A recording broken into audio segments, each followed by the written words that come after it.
দেখাচ্ছে। Hi friends, এই দেখো সর্ষে বাটা চলছে। এবারে কি দেব, কি হবে বুঝতে পারছো দেখে? ইলিশ মাছের ভাপা হবে। ওদিকে না, এখন কাঁচা লঙ্কা বড় করে এখন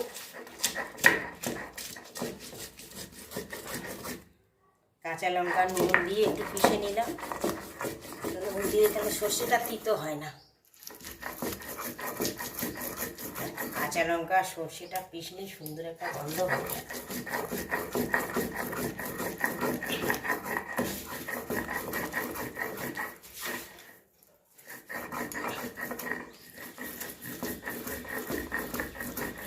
ইলিশ মাছের সিজন এখন, সর্ষে ভর্তি। এটা হলুদ দেবো, নুন দিয়েছিস কতটা পেয়ে, নুন হলুদ পরিমাণ দেখে নিতে হবে। এবার তেল দিতে হবে,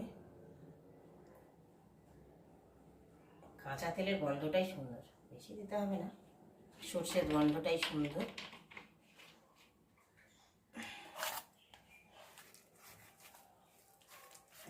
মেখে অল্পই মাছ, কিন্তু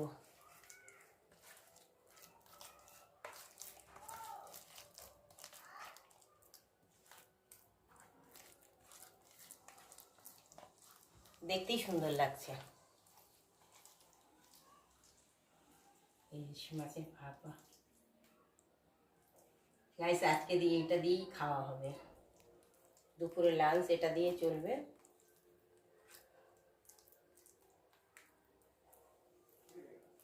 একটা বক্সের মধ্যে দেব, দেখো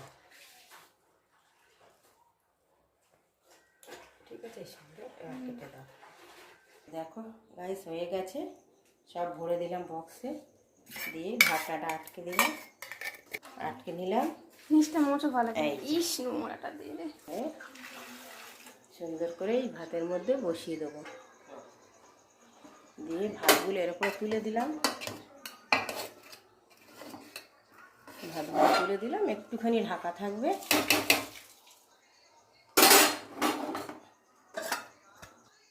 ভিডিওটা ভালো লাগলে একটু লাইক শেয়ার করে দিও। তো দেখা হচ্ছে পরের ভিডিও। টাটা।